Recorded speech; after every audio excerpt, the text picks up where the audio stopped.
ये भाषण स्वामी विवेकानंद जी ने वॉशिंगटन हॉल, सैन फ्रांसिस्को में 3 अप्रैल 1900 को दिया था।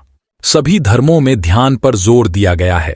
योगियों द्वारा मन की ध्यान अवस्था को सर्वोच्च अवस्था घोषित किया गया है, जिसमें मन मौजूद होता है। जब मन बाहरी वस्तु का अध्ययन कर रहा होता है तो वह उससे तादात्म्य स्थापित कर लेता है, स्वयं को खो देता है। पुराने भारतीय दार्शनिक की उपमा का उपयोग करें। मनुष्य की आत्मा क्रिस्टल के टुकड़े की तरह है, लेकिन जो कुछ भी उसके करीब होता है वह उसी का रंग ले लेती है।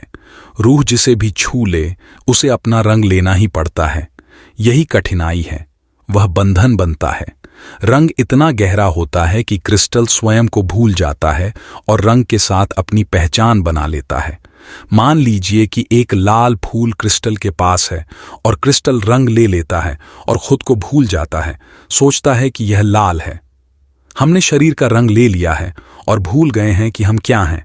इसके बाद आने वाली सभी कठिनाइयां उस एक मृत शरीर से आती हैं। हमारे सारे भय, सारी चिंताएं, व्यग्रताएं, परेशानियां, गलतियां, कमजोरी, बुराई एक बड़ी भूल के सामने हैं कि हम शरीर हैं। यह सामान्य व्यक्ति है। यह वह व्यक्ति है जो फूल का रंग उसके पास ले जाता है। हम क्रिस्टल लाल फूल से अधिक शरीर नहीं हैं। ध्यान का अभ्यास किया जाता है। क्रिस्टल जानता है कि वह क्या है, अपना रंग स्वयं लेता है। यह ध्यान ही है जो हमें किसी भी अन्य चीज की तुलना में सत्य के करीब लाता है। भारत में 2 व्यक्ति मिलते हैं। अंग्रेजी में वे कहते हैं, आप कैसे हैं? भारतीय अभिवादन है, क्या आप अपने ऊपर हैं? जिस क्षण आप किसी और चीज पर खड़े होते हैं, आप दुखी होने का जोखिम उठाते हैं। ध्यान से मेरा यही मतलब है, आत्मा अपने आप पर खड़े होने की कोशिश करती है। वह अवस्था निश्चित रूप से आत्मा की सबसे स्वस्थ अवस्था होनी चाहिए, जब वह स्वयं के बारे में सोच रही हो, अपनी महिमा में निवास कर रही हो। नहीं, हमारे पास जो भी अन्य तरीके हैं, रोमांचक भावनाओं, प्रार्थनाओं और उन सभी के माध्यम से, वास्तव में उनका एक ही लक्ष्य है। गहरी भावनात्मक उत्तेजना में आत्मा अपने आप पर खड़ा होने की कोशिश करती है। हालांकि भावना किसी भी बाहरी चीज से उत्पन्न हो सकती है, मन की एकाग्रता होती है। ध्यान में 3 चरण होते हैं। पहला वह है जिसे धारणा कहा जाता है, मन को किसी वस्तु पर केंद्रित करना। मैं इस गिलास को छोड़कर बाकी सभी वस्तुओं को अपने दिमाग से हटाकर इस गिलास पर अपना ध्यान केंद्रित करने की कोशिश करता हूं, लेकिन मन डांवाडोल है। जब यह मजबूत हो जाता है और इतना अधिक नहीं डगमगाता है तो इसे ध्यान कहा जाता है। और तब एक उच्चतर अवस्था होती है जब कांच और मेरे बीच का अंतर खो जाता है, समाधि या अवशोषण। मन और शीशा एक जैसे हैं, मुझे कोई फर्क नजर नहीं आता। सभी इंद्रियां रुक जाती हैं और सभी शक्तियां जो अन्य इंद्रियों के अन्य चैनलों के माध्यम से काम कर रही हैं, मन में केंद्रित हो जाती है। फिर यह गिलास पूरी तरह से मन की शक्ति के अधीन है। इसे साकार करना है। ये योगियों द्वारा खेला गया एक अद्भुत नाटक है।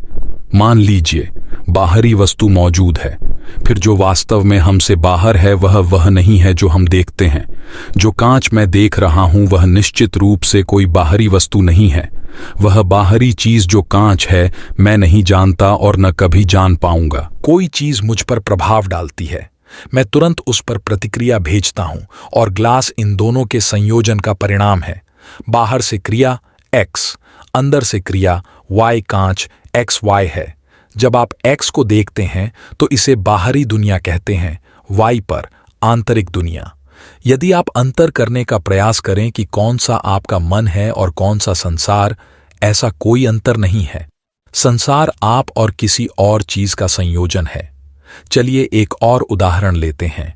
आप एक झील की चिकनी सतह पर पत्थर गिरा रहे हैं। आपके द्वारा गिराए गए प्रत्येक पत्थर के बाद एक प्रतिक्रिया होती है। पत्थर झील की छोटी छोटी लहरों से ढका हुआ है। इसी प्रकार बाहरी चीजें मन की झील में गिरने वाले पत्थरों की तरह हैं। इसलिए हम वास्तव में बाहरी को नहीं देख पाते हैं, हम तरंग को ही देखते हैं। मन में उठने वाली ये तरंगें बाहर बहुत कुछ कराती हैं। हम आदर्शवाद और यथार्थवाद के गुणों पर चर्चा नहीं कर रहे हैं। हम मान लेते हैं कि चीजें बाहर मौजूद हैं, लेकिन जो हम देखते हैं वह बाहर मौजूद चीजों से अलग है, क्योंकि हम बाहर मौजूद चीजों के साथ साथ खुद को भी देखते हैं। मान लीजिए मैं अपना योगदान गिलास से बाहर निकालता हूं। क्या बचा है? लगभग कुछ भी नहीं है। कांच गायब हो जाएगा। यदि मैं तालिका से अपना योगदान ले लूं तो तालिका में क्या बचेगा? निश्चित रूप से यह तालिका नहीं, क्योंकि यह बाहरी और मेरे योगदान का मिश्रण थी। बेचारी झील में जब भी पत्थर फेंका जाता है तो उसे पत्थर की ओर लहर फेंकनी पड़ती है। मन को किसी भी अनुभूति के प्रति तरंग पैदा करनी चाहिए। कल्पना करना।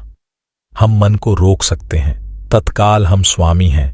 हम इन सभी घटनाओं में अपना योगदान देने से इनकार करते हैं। अगर मैं अपना योगदान नहीं देता तो इसे रोकना होगा। तुम हर समय यह बंधन निर्मित कर रहे हो। कैसे? अपना हिस्सा डालकर। हम सब अपना बिस्तर स्वयं बना रहे हैं, अपनी जंजीरें स्वयं बना रहे हैं। जब इस बाहरी वस्तु और मेरे बीच पहचान खत्म हो जाएगी, तब मैं अपना योगदान हटा पाऊंगा और यह चीज गायब हो जाएगी। फिर मैं कहूंगा, यह रहा गिलास, और फिर मेरा ध्यान हटा दें और वह गायब हो जाएगा। यदि आप अपना हिस्सा निकाल सकते हैं तो आप पानी पर चल सकते हैं। इसे तुम्हें और क्यों डुबाना चाहिए? जहर का क्या? अब कोई कठिनाई नहीं। प्रकृति की प्रत्येक घटना में आप कम से कम आधा योगदान देते हैं और प्रकृति आधा योगदान देती है।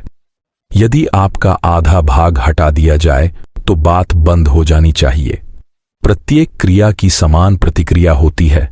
यदि कोई आदमी मुझ पर हमला करता है और मुझे घायल करता है तो यह उस आदमी की हरकतें और मेरे शरीर की प्रतिक्रिया है। मान लीजिए मेरे पास शरीर पर इतनी शक्ति है कि मैं उस स्वचालित क्रिया का भी विरोध कर सकता हूं। क्या ऐसी शक्ति प्राप्त की जा सकती है? किताबें कहती हैं कि यह हो सकता है। यदि आप इस पर ठोकर खाते हैं तो यह एक चमत्कार है। इसे वैज्ञानिक ढंग से सीखो तो योग है। मैंने लोगों को मन की शक्ति से ठीक होते देखा है। वहां चमत्कारी कार्य करता है। हम कहते हैं कि वह प्रार्थना करता है और वह आदमी ठीक हो जाता है। एक अन्य व्यक्ति कहता है, बिल्कुल नहीं, यह सिर्फ मन की शक्ति है। आदमी वैज्ञानिक है। वह जानता है कि वह किस बारे में है। ध्यान की शक्ति से हमें सब कुछ मिलता है। यदि आप प्रकृति पर अधिकार पाना चाहते हैं, आप इसे ध्यान के माध्यम से प्राप्त कर सकते हैं। ध्यान की शक्ति से ही आज सभी वैज्ञानिक तथ्य खोजे जाते हैं। वे विषय का अध्ययन करते हैं और सब कुछ, अपनी पहचान और सब कुछ भूल जाते हैं, और फिर महान तथ्य एक फ्लैश की तरह सामने आता है। कुछ लोग सोचते हैं कि यह प्रेरणा है। समाप्ति से बढ़कर कोई प्रेरणा नहीं है, और कभी भी कुछ भी बिना कुछ लिए नहीं मिला। सर्वोच्च तथाकथित प्रेरणा यीशु का कार्य था। पिछले जन्मों में उन्होंने युगों युगों तक कड़ी मेहनत की थी। यह उसके पिछले काम कड़ी मेहनत का परिणाम था। प्रेरणा के बारे में बात करना सब बकवास है। अगर होता तो बारिश की तरह गिर जाता। किसी भी विचारधारा में प्रेरित लोग केवल उन्हीं देशों में आते हैं जिनके पास सामान्य शिक्षा और संस्कृति होती है। कोई प्रेरणा नहीं है। प्रेरणा के लिए जो कुछ भी गुजरता है वह परिणाम है जो पहले से ही दिमाग में मौजूद कारणों से आता है। एक दिन फ्लैश परिणाम आता है। उनका पिछला कार्य कारण था। उसमें आप ध्यान की शक्ति, विचार की तीव्रता भी देखते हैं। ये लोग अपनी आत्मा का मंथन करते हैं। महान सत्य सतह पर आते हैं और प्रकट होते हैं। इसलिए ध्यान का अभ्यास ज्ञान की महान वैज्ञानिक पद्धति है। ध्यान की शक्ति के बिना कोई ज्ञान नहीं है। अज्ञान, अंधविश्वास आदि से हम कुछ समय के लिए ध्यान से ही ठीक हो सकते हैं, इससे अधिक नहीं। मान लीजिए एक आदमी ने मुझसे कहा है कि यदि तुम ऐसा जहर पियोगे तो तुम मारे जाओगे, और एक और आदमी रात में आता है और कहता है, जाओ जहर पी लो, और मैं मारा नहीं गया हूं। क्या होता है यह? मेरे दिमाग ने कुछ समय के लिए जहर और मेरे बीच की पहचान को ध्यान से काट दिया। जहर पीने के दूसरे मामले में मुझे मार दिया जाएगा। अगर मैं इसका कारण जान लूं और वैज्ञानिक ढंग से खुद को उस ध्यान की स्थिति तक उठा लूं तो मैं किसी को भी बचा सकता हूं। किताबें यही कहती हैं, लेकिन ये कहां तक सही है इसका आकलन आपको जरूर करना चाहिए। मुझसे पूछा गया, आप भारतीय लोग इन चीजों पर विजय क्यों नहीं पाते? आप हर समय अन्य सभी लोगों से श्रेष्ठ होने का दावा करते हैं। आप योग का अभ्यास करते हैं और किसी अन्य की तुलना में इसे तेजी से करते हैं। आप फिटर हैं। आयोजन करो। यदि आप महान लोग हैं तो आपके पास एक महान प्रणाली होनी चाहिए। आपको सभी देवताओं को अलविदा कहना होगा। जैसे ही आप महान दार्शनिकों को लेते हैं, उन्हें सोने दें। आप केवल शिशु हैं, बाकी दुनिया की तरह ही अंधविश्वासी हैं, और आपके सभी दावे विफल हैं। यदि आपके पास दावे हैं तो उठें और साहसी बने, और अब तक मौजूद सारा स्वर्ग आपका है। वहां कस्तूरी मृग है जिसके भीतर सुगंध है, और वह नहीं जानता कि सुगंध कहां से आती है। फिर कई दिनों के बाद वह उसे अपने अंदर पाता है। ये सभी देवता और दानव उनके भीतर हैं। तर्क, शिक्षा और संस्कृति की शक्तियों से पता लगाएं कि यह सब आपके अंदर ही है। अब कोई देवता और अंधविश्वास नहीं। आप तर्क संगत बनना चाहते हैं, योगी बनना चाहते हैं, वास्तव में आध्यात्मिक होना चाहते हैं। मेरा उत्तर है, आपके साथ भी सब कुछ भौतिक है। सिंहासन पर बैठे भगवान से अधिक भौतिक क्या है? आप उस गरीब आदमी को हेय दृष्टि से देखते हैं जो छवि की पूजा कर रहा है। आप बेहतर नहीं हैं। और तुम, सोने के उपासक, तुम क्या हो? छवि उपासक अपने भगवान की पूजा करता है जिसे वह देख सकता है, लेकिन आप ऐसा भी नहीं करते। आप न तो आत्मा की पूजा करते हैं और न ही किसी ऐसी चीज की पूजा करते हैं जिसे आप समझ सकें। शब्द उपासक, परमेश्वर आत्मा है, ईश्वर आत्मा है, और उसकी पूजा आत्मा और विश्वास से की जानी चाहिए। आत्मा कहाँ निवास करती है? एक पेड़ पर? एक बादल पर? भगवान हमारे हैं, इससे आपका क्या अभिप्राय है? आप आत्मा हैं। ये पहला मौलिक विश्वास है जिसे आपको कभी नहीं छोड़ना चाहिए। मैं आध्यात्मिक प्राणी हूं, ये वहां है। योग का यह सारा कौशल और ध्यान की यह प्रणाली और सब कुछ बस उसे वहां खोजने के लिए है। मैं ये सब अभी क्यों कह रहा हूं? जब तक आप लोकेशन तय नहीं कर लेते, आप बात नहीं कर सकते। आप इसे सही जगह को छोड़कर स्वर्ग और पूरी दुनिया में ठीक कर दें। मैं आत्मा हूं और इसलिए सभी आत्माओं की आत्मा मेरी आत्मा में होनी चाहिए। जो लोग ऐसा कहीं और सोचते हैं वे अज्ञानी हैं। इसलिए इसे यहीं इस स्वर्ग में खोजा जाना चाहिए। सारा स्वर्ग जो कभी अस्तित्व में था मेरे भीतर ही है। कुछ आर्षि मुनि ऐसे होते हैं जो यह जानकर अपनी दृष्टि अंदर की ओर मोड़ते हैं और सभी आत्माओं की आत्मा को अपनी आत्मा में ही खोज लेते हैं। यही ध्यान का दायरा है। ईश्वर और अपनी आत्मा के बारे में सत्य का पता लगाएं और इस प्रकार मुक्ति प्राप्त करें। आप सभी जीवन के पीछे भाग रहे हैं और हमें लगता है कि यह मूर्खता है। जीवन से भी कहीं अधिक ऊंचा कुछ है। यह जीवन घटिया है, भौतिक है। आखिर मुझे क्यों जीना चाहिए? मैं जीवन से भी ऊंचा कुछ हूं। जीना हमेशा गुलामी है। हम हमेशा घुल मिल जाते हैं। सब कुछ गुलामी की एक सतत श्रृंखला है। आपको कुछ मिलता है और कोई भी व्यक्ति दूसरे को नहीं सिखा सकता। यह अनुभव के माध्यम से है, हम सीखते हैं। उस युवक को इस बात पर राजी नहीं किया जा सकता कि जीवन में कठिनाइयां भी हैं।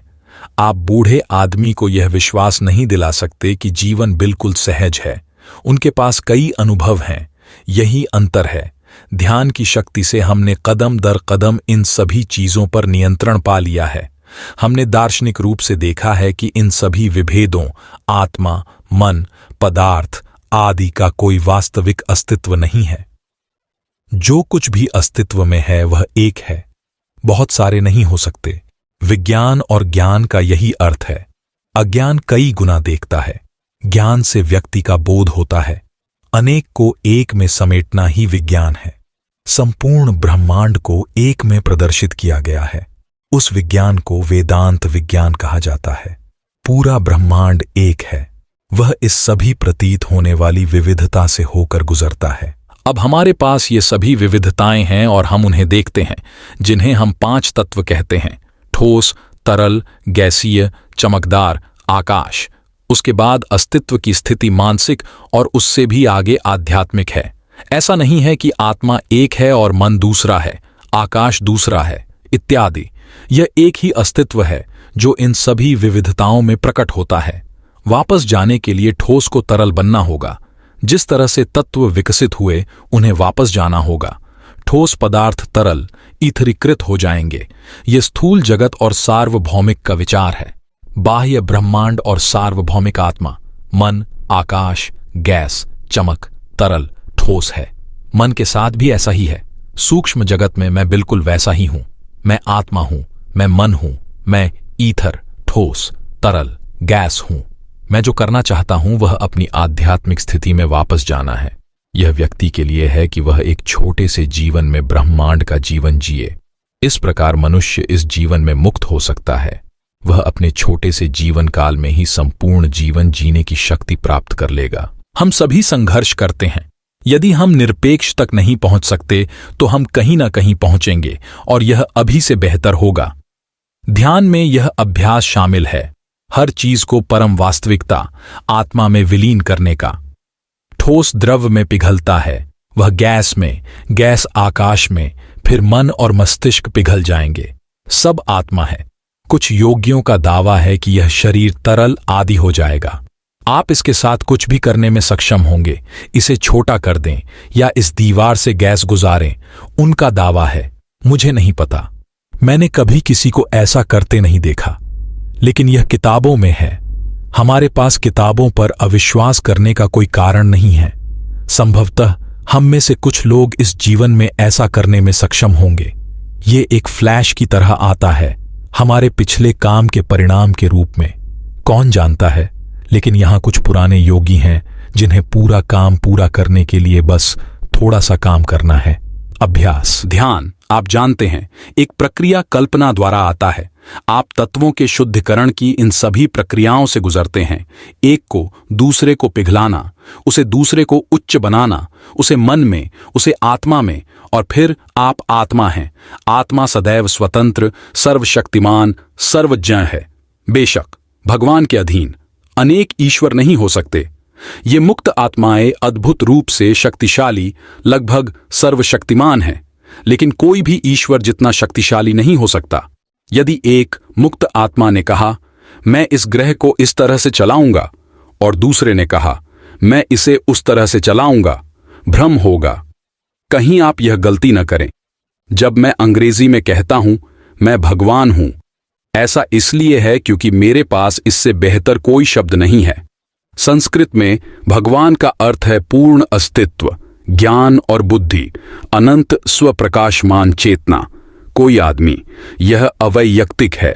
याश, मैं कभी भी राम नहीं हूं, ईश्वर के साथ कभी भी एक नहीं, लेकिन मैं ब्राह्मण, निर्विशेष, सर्वव्यापी अस्तित्व के साथ एक हूं।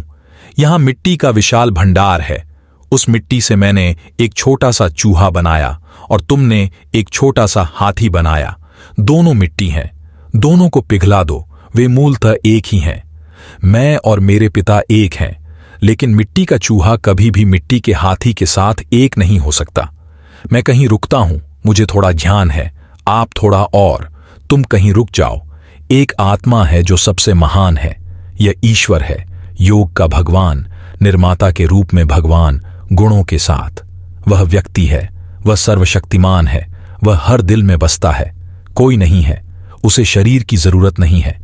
जो कुछ तुम ध्यान आदि के अभ्यास से प्राप्त करते हो, वह सब तुम योगियों के भगवान ईश्वर का ध्यान करने से प्राप्त कर सकते हो। वही बात किसी महान आत्मा का ध्यान करके प्राप्त की जा सकती है, या जीवन के सामंजस्य पर। इन्हें वस्तुनिष्ठ ध्यान कहा जाता है। तो आप कुछ बाहरी चीजों, वस्तुनिष्ठ चीजों, चाहे बाहर हो या अंदर, पर ध्यान करना शुरू करते हैं। यदि आप एक लंबा वाक्य लेते हैं तो वह बिल्कुल भी ध्यान नहीं है, वह तो बस मन को दोहराव से एकत्रित करने की कोशिश करना है। ध्यान का अर्थ है मन को अपनी ओर वापस मोड़ना। मन सभी विचार तरंगों को रोक देता है और संसार रुक जाता है। आपकी चेतना का विस्तार होता है।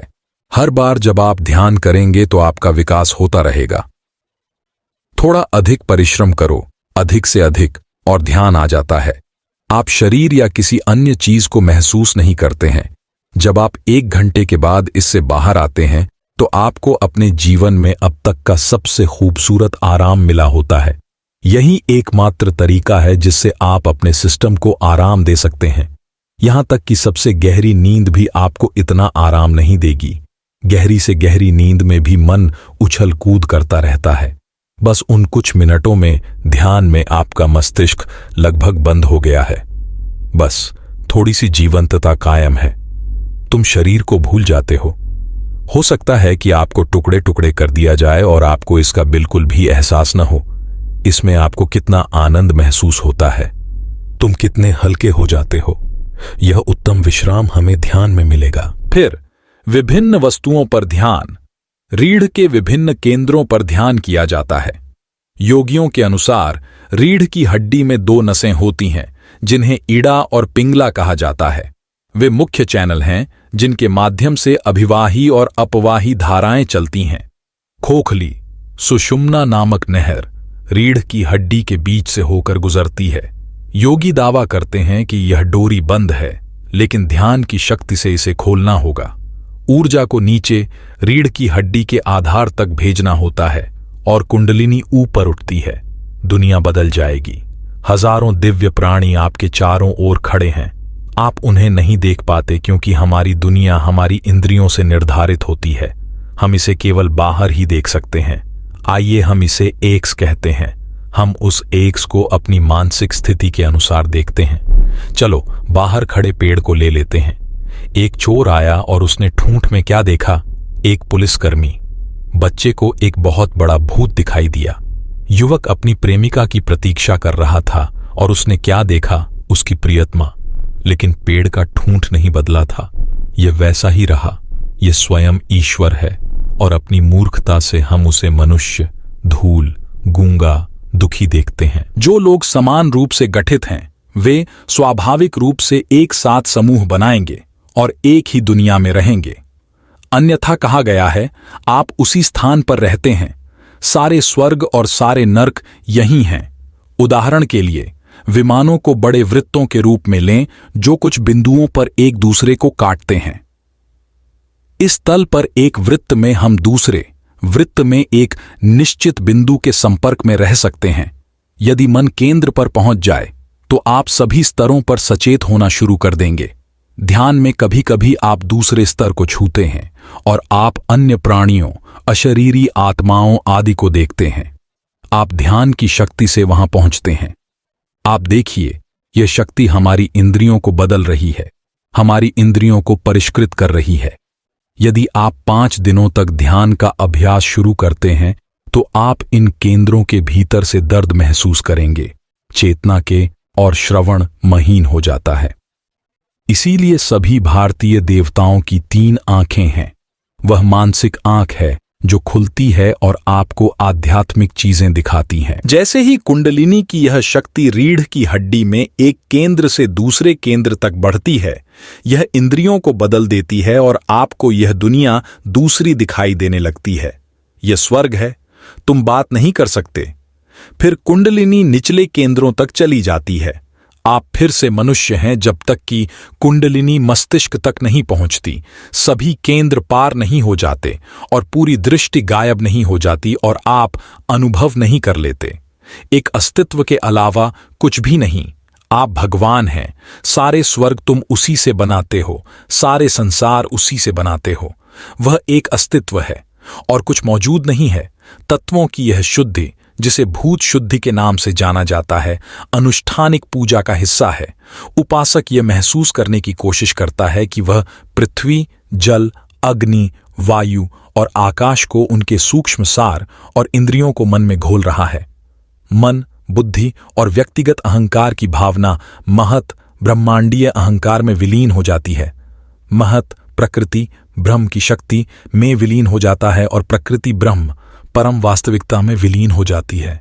कुंडलिनी रीढ़ के आधार पर कुंडलित शक्ति उनके विचारों में, मस्तिष्क में चेतना के उच्चतम केंद्र की ओर ले जाती है, जहां वह सर्वोच्च आत्मा के साथ अपनी एकता पर ध्यान करते हैं। उम्मीद है वीडियो आपको पसंद आई होगी।